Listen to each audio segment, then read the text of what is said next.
이 말을 하는 것만으로도 지금도 손이 떨린다. 5개월 전 등산을 갔다가 일어난 일인데 아직도 그날의 공포가 생생하다. 그날 우리는 4명이 산에 올라갔다. 하지만 내려온 건 정말로 나 혼자였을까?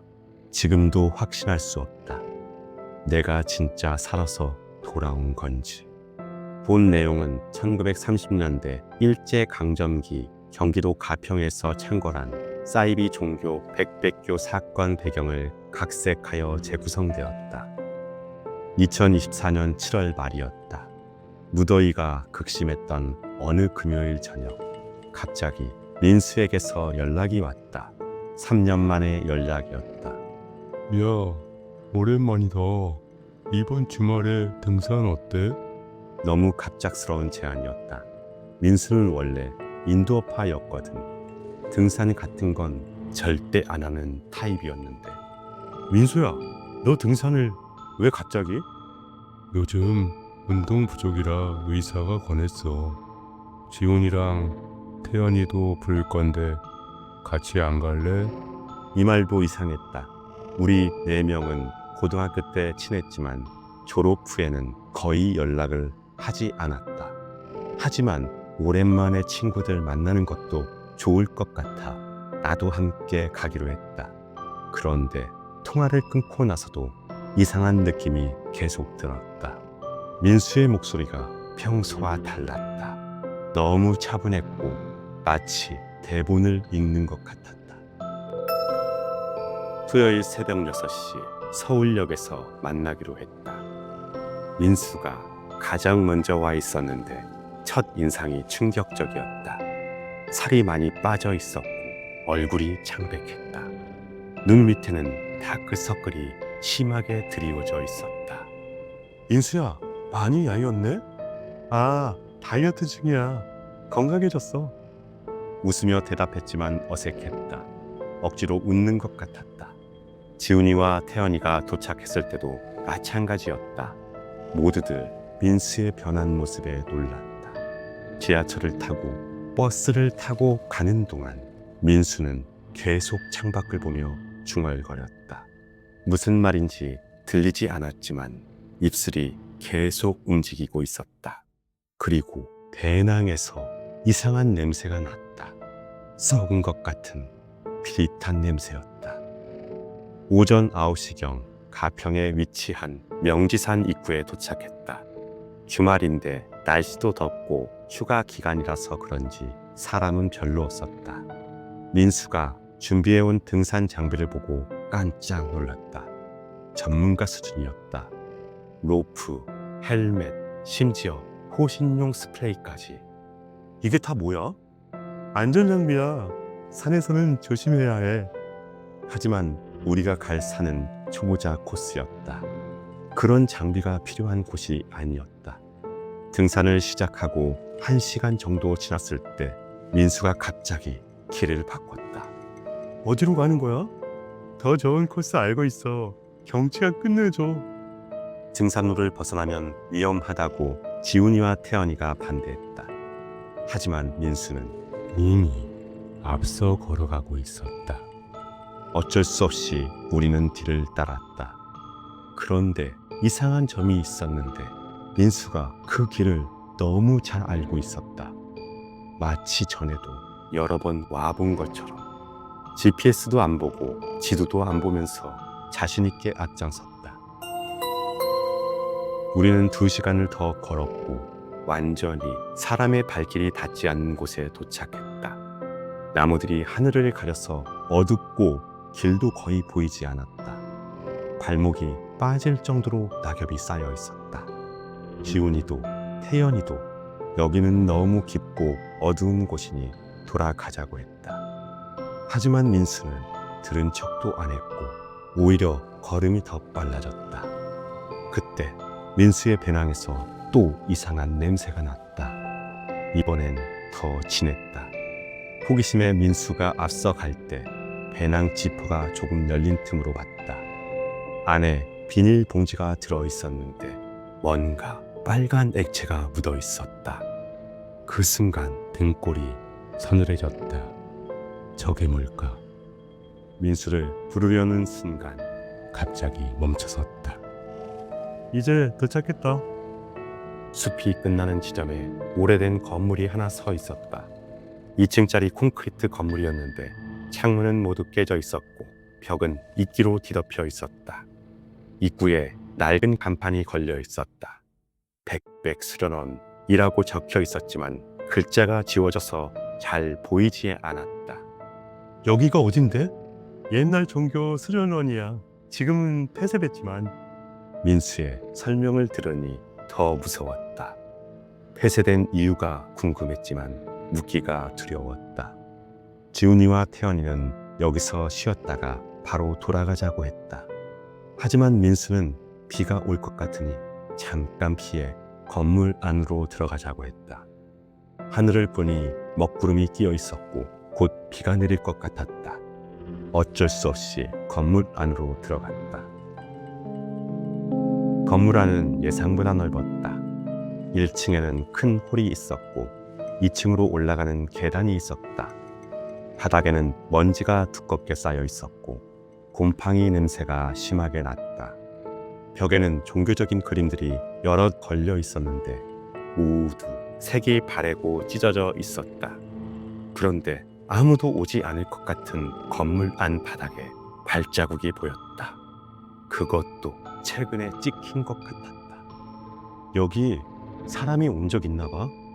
가끔 등산객들이 쉬어가는 곳이야. 하지만 발자국을 자세히 보니 신발 종류가 모두 달랐다. 등산객들은 보통 등산화를 신고 다녀서 비슷할 텐데, 그리고 종류가 다른 발자국들이 찍힌 수도 너무 많았다. 최소 10명 이상은 여기를 다녀간 것 같았다. 그때 2층에서 소리가 났다. 뭔가 끄는 소리 같았다. 우리는 모두 소리가 나는 위쪽을 올려다봤다. 하지만 민수는 아무렇지 않은 듯 태연하게 말했다. 아마 바람 소리일 거야. 호기심이 생겨서 2층으로 올라가 보기로 했다. 계단은 낡아서 삐걱거렸지만 올라갈 수는 있었다. 2층에는 여러 개의 방이 있었다. 아마 수련생들이 머물렀던 방인 것 같았다. 우리는 다 같이 각 방을 다 들어가 봤는데 대부분 비어 있었다. 하지만 맨 끝방은 다른 방들과 달랐다.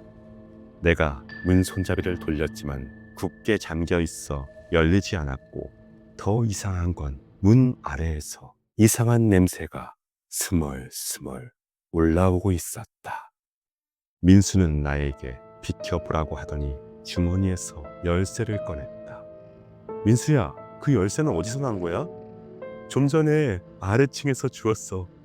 거짓말이었다. 아래층에 있을 때 민수는 열쇠를 찾은 적이 없었다. 민수가 열쇠로 문을 열었다. 문이 천천히 열렸고 방 안에서는 더 진한 냄새가 났다. 그리고 그 안에 뭔가 있었다. 방 안에는 매트리스 여러 개가 놓여 있었고 모두 오래된 것처럼 찢어지고 군데군데 곰팡이가 피어 있었다.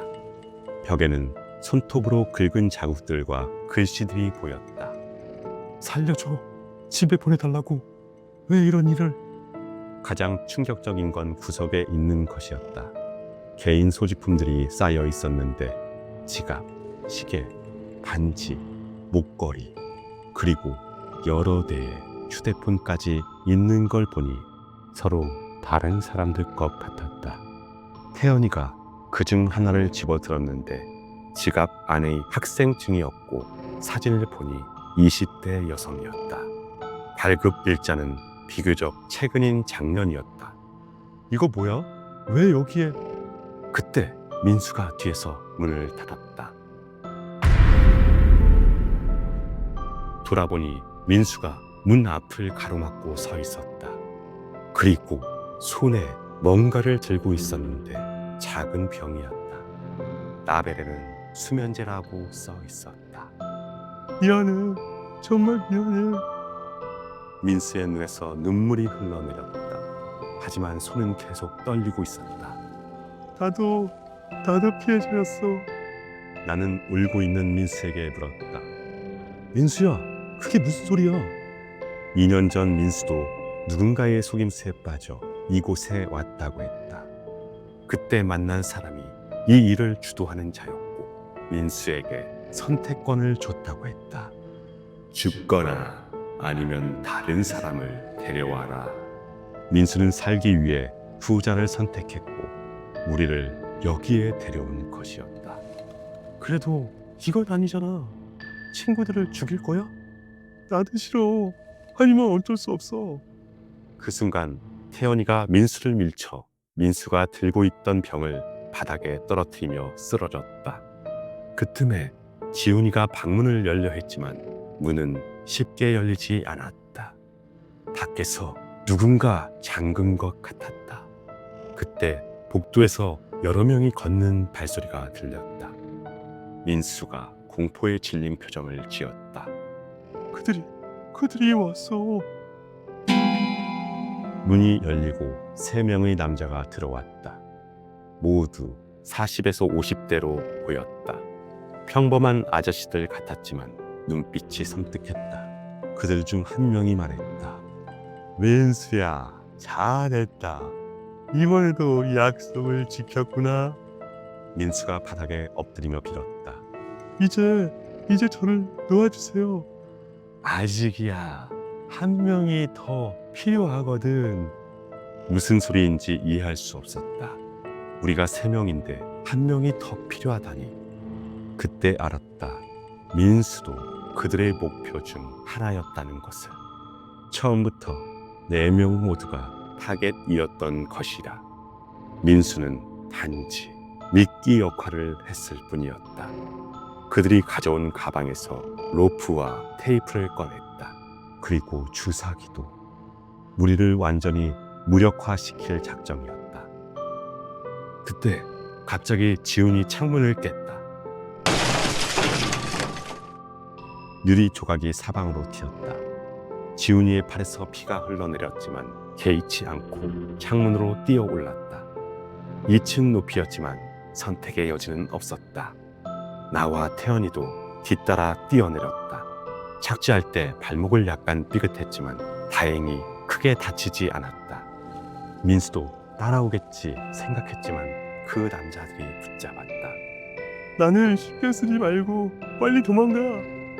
민수의 마지막 외침을 뒤로하고 우리는 숲으로 뛰었다. 하지만 뒤에서 추격해 오는 소리가 들렸다. 그들도 우리를 포기할 생각이 없는 것 같았다. 숲은 미로 같아 어디로 가야 할지 몰랐다. 그리고 태연이가 갑자기 쓰러졌다. 발을 헛디뎌서 굴러 떨어진 것이었다. 우리는 일으켜 세우려 했지만 태연이는 의식을 잃었다.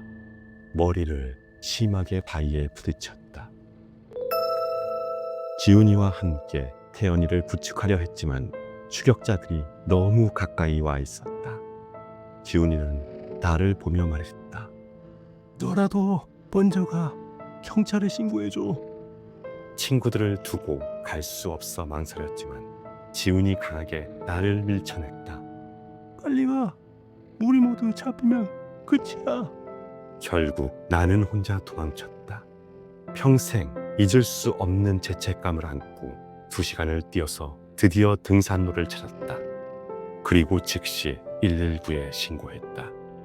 경찰과 소방관들이 출동했고 내가 안내해서 그 건물로 갔다.